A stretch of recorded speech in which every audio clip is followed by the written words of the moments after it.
សូមត្រឹមនៅក្បែរអូនមួយវិនាទីបេះដូងមួយនេះក៏សុខហើយថ្លៃព្រោះស្នេហ៍អូនពេកទើបមិនចង់បានអ្វីសូមលួចស្នេហ៍រូបស្រីក៏ចិត្តនេះព្រម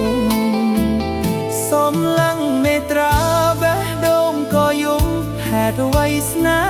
ហ៍មុំហេតុអ្វីស្រឡាញ់រូបស្រីគេមានម្ចាស់ហើយហេតុបេចឡើយចាំស្នេហ៍ថ្លៃចាំទាំងឈឺរីងរៃ